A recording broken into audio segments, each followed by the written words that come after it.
Hey guys, welcome to Dash of Delight. I'm Samya. In today's video, I'm going to share with you all a very delicious and simple to make cauliflower curry. This amazing vegan curry tastes best if served with some roti or rice by the side. This curry is pretty common in Indian households and is popularly known as aloo gobi. So keep watching the video till the end and I'm going to tell you the best way to bring out its flavors.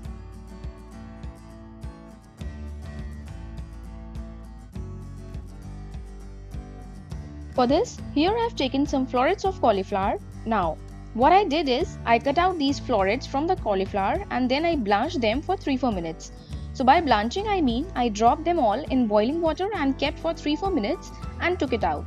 So this way, all the dirt particles or even if in case there are some hidden insects or so, all are gone. Then here I have taken one medium-sized potato and cut into chunks like this. Then immediately after cutting, I soaked it in water so that it doesn't oxidizes. Now here I have around 2 tablespoons of green peas. Now this is optional, but I would recommend guys that if you have, please do add it because it gives very nice flavor to the curry. I've taken frozen ones. If you have the fresh ones, that will also work. Now take 2 tablespoons of oil in a pan, and once it is hot, start adding all the blanched florets like this. So we are going to slightly fry our cauliflower florets so that it gets nice golden brown crust over it. Also guys, make sure that since our florets are already blanched, so they have some water particles in it. So when you will add it in oil, then it will splatter a bit. So just beware and place the lid so that you don't get burnt. Then after a minute, it will settle down a bit. Then fry it for around 3-4 minutes. Then in around 3-4 minutes, you will see that they have started getting these golden brown spots. So that's it. Take it out in a bowl. They are done. Now in the same pan and in the same oil, drop in all the cut pieces of potatoes as well. We need to fry them as well as we did to cauliflower. Then as soon as they start getting slight golden brown color, they'll be done. So take it out in a bowl. And now guys, in the same oil and pan, add in couple of bay leaves. Then add around 1 teaspoon of cumin seeds. Let it crackle and change the color. Then once it is done, add in ginger, garlic and onion paste.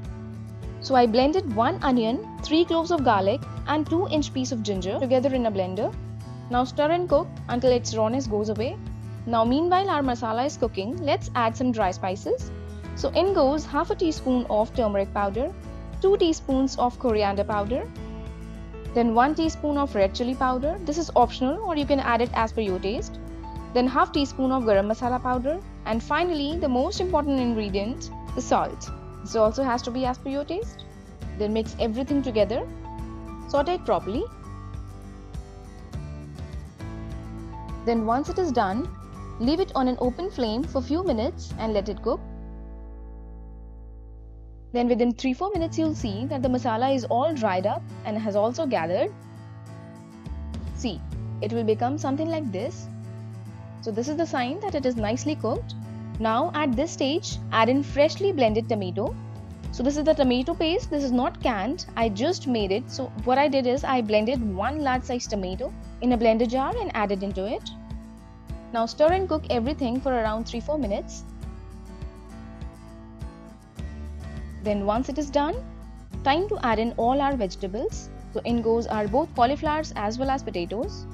Now give everything a good toss, saute it for a while. Make sure all the pieces are nicely coated into the masala. Now place the lid for around 2-3 minutes and let it cook on low flame. Then after around 3 minutes, open the lid and then increase the flame to medium-high. Then also add in green peas here. Now continuously saute everything for around 3-4 minutes. Also add in couple of green chilies here.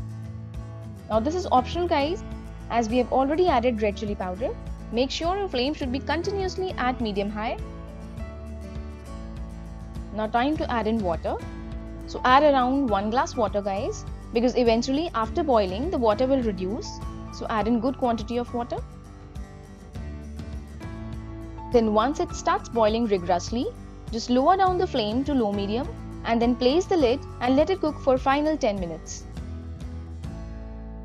Then after around 10 minutes, you will see that the curry is nicely done. So stir it for a while. And then time to add in some cilantro or coriander leaves. So add in around 2 tablespoons of chopped coriander leaves.